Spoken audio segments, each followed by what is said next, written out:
shabby shoes. His 2 short pants revealed bare, bony ankles. He stood with shoulders hunched, hands jammed into his pockets, his cheeks and the tips of his nose and ears red with cold. "So, Jack, why were you hiding in my bushes? Shouldn't you be home on such a cold night?" "I don't got a home." She was about to say that everyone had a home, then remembered where she'd been this morning. Adelaide and her mother had delivered a Christmas donation to the Children's Aid Society's orphanage. She hazarded a guess. "Did you run away from the orphanage, Jack?" He gave a shrug that might have meant anything, but he didn't deny it. "They'll be worried about you. Why did you run away?" "I wanted to ask the penny lady to help me. I hid in her carriage, but she drove away from here before I could talk to her." "The penny lady? You must mean my mother, Mrs. Stanhope." Mother had continued the tradition that Addie's grandmother, Junietta Stanhope, had begun years ago, giving pennies to the children whenever she visited one of the city's orphanages. But how on earth had the child hidden in the carriage?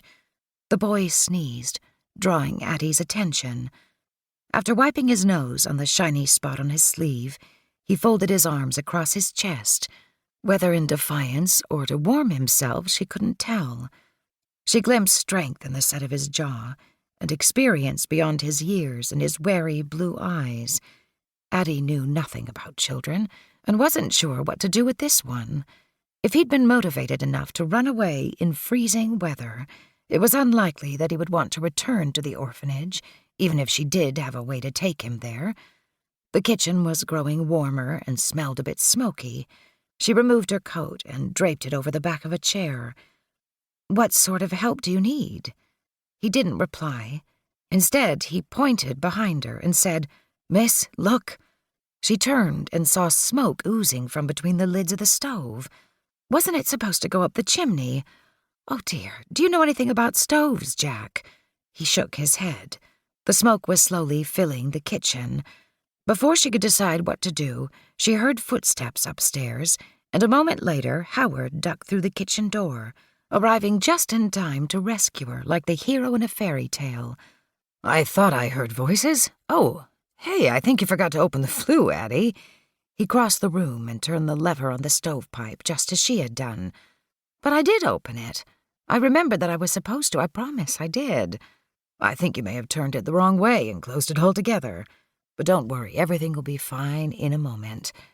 He opened the kitchen door and used the newspaper that had been tucked beneath his arm to fan the smoke toward it.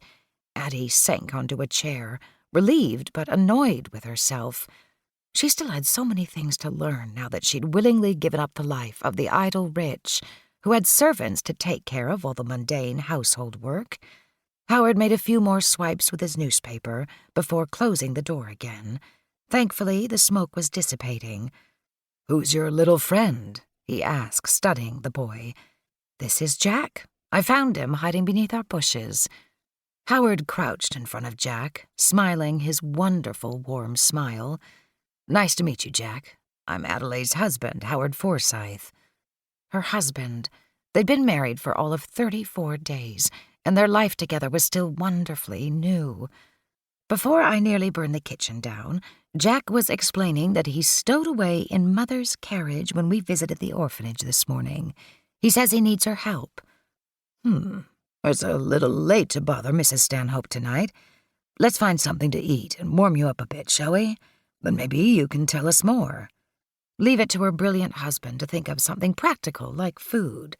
Addie heard him clattering around in the pantry, and he soon produced a plate of cold ham, some pickled beets, a loaf of bread, the butter dish, and a glass of milk for Jack.